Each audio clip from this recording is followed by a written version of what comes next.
ಇಡೀ ರಾಜ್ಯಾದ್ಯಂತ ನಮ್ಮ ಉಪ್ಪಾರ ಜನಾಂಗದ ವಿಚಾರದಲ್ಲಿ ಮಾನ್ಯ ಸರ್ಕಾರ ಮಾಡಿರೋದು ಭಾಳ ಅನ್ಯಾಯದ ಒಂದು ವಿಚಾರ.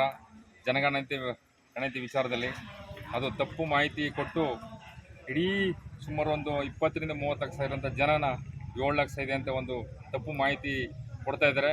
ಅದರಲ್ಲಿ ನಮ್ಮ ವಿರೋಧ ಇದೆ. ಇದು ಮಾನ್ಯ ಮುಖ್ಯಮಂತ್ರಿಗಳು, ಮಾನ್ಯ ಶಾಸಕರು ಇದನ್ನು ಪರಿಶೀಲಿಸಿ ಜನಾಂಗದ ಸ್ಥಿತಿಗತಿ ವಿಚಾರದಲ್ಲಿ ಅವ್ರು ಎಚ್ಚರಿಕೆಯಿಂದ ಇದಕ್ಕೆ ಮಾನ್ಯತೆ ಕೊಟ್ಟು ನಮಗೆ ಮಾಡ್ಕೊಳ್ಬೇಕು. ಇದು ಆಗಿರೋಂಥ ಜನಗಣತಿ ಭಾಳ ತಪ್ಪಿದೆ.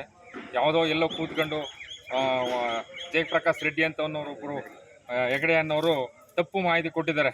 ಈಗ ಸರ್ವೆ ಆಗಿರೋದೇ ಒಂದು, ಅವ್ರು ಕೊಟ್ಟಿರೋದೇ ಒಂದು, ಇಲ್ಲ ಹೇಳಿ ಹಾಳಾಗೋಯ್ತು ಅದು ನಾವು ಕೊಟ್ಟಿರೋ ಜನಗಣತಿ ಅದಿಲ್ಲ ಅನ್ನೋ ಉದ್ದೇಶದಿಂದ ಎಲ್ಲೋ ಕೂತ್ಕೊಂಡು ಫೋನ್ ಮುಖಾಂತರ ಮಾಹಿತಿ ತಗೊಂಡು ಕೊಟ್ಟಿರೋದು ಭಾಳ ಅನ್ಯಾಯ ನಾವು ಖಂಡಿಸ್ತೀವಿ ಸರ್.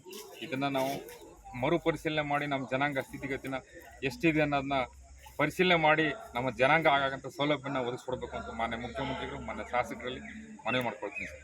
ನಮ್ಮಲ್ಲಿ ಒಂದು 28ರಿಂದ 30 ಲಕ್ಷ ಬರ್ತೀವಿ ಸರ್ ಅಂತ ನಮ್ಮ ಒಂದು ನಿರೀಕ್ಷೆ ಸರ್. ನಮ್ಮ ಸಮೀಕ್ಷೆ ವಿಚಾರದಲ್ಲಿ ಅದರಲ್ಲಿ ಕೇವಲ 7 ಲಕ್ಷ ತಗೊಂಬಂದು ನಿಲ್ಲಿಸಿದ್ದಾರೆ ಸರ್. ಈಗ ಇದು ಉಪ್ಪಾರ್ಗೆ ಆಗ್ತಾ ಇರೋಂಥ ಅನ್ಯಾಯ ಒಂದು ದುಸ್ಥಿತಿ ಸರ್. ಇದು ಮಾಹಿತಿನ ಸರಿಯಾಗಿ ಮಾಡದೆ ಇಂಥ ದುಸ್ಥಿತಿಗೆ ತಂದು ನಿಲ್ಲಿಸಿದ್ದಾರೆ. ಇದಕ್ಕೆ ನಾವು ನಮ್ಮ ವಿರೋಧ ಇದೆ. ಇದನ್ನು ಪರಿಶೀಲನೆ ಮಾಡಬೇಕು ಅಂತೇಳಿ ಮಾನ್ಯ ಮುಖ್ಯಮಂತ್ರಿಗಳನ್ನ ಮನವಿ ಮಾಡ್ಕೊತೀವಿ.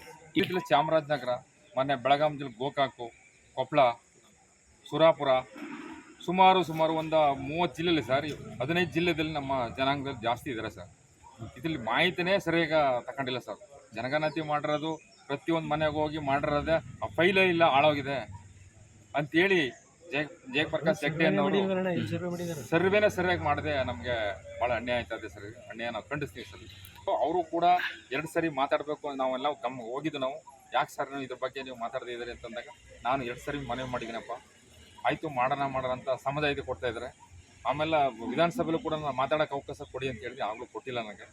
ಅದರಿಂದ ನಾವು ಒಂದು ಹೋರಾಟನ ಇದು ಮಾಡಲಿಲ್ಲ ಅಂದ್ರೆ ಹೋರಾಟ ಹಮ್ಕೋಬೇಕಾಯ್ತು. ಮಾನ್ಯ ಸ್ವಾಮೀಜಿಯವರು ಕೂಡ 1ನೇ ತಾರೀಕು ಮುಖ್ಯಮಂತ್ರಿಯವ್ರನ್ನ ಭೇಟಿ ಇಟ್ಕೊಂಡಿದ್ದೀವಿ ಸರ್. ಹೋಗಿ ಈ ವಿಚಾರದಲ್ಲಿ ನಾವು ಮನವಿ ಮಾಡ್ತೀವಿ ಸರ್. ಆಗಲೂ ಮಾಡಲಿಲ್ಲ ಅಂದರೆ ನಾವು ಉಗ್ರ ಹೋರಾಟ ಮಾಡಿ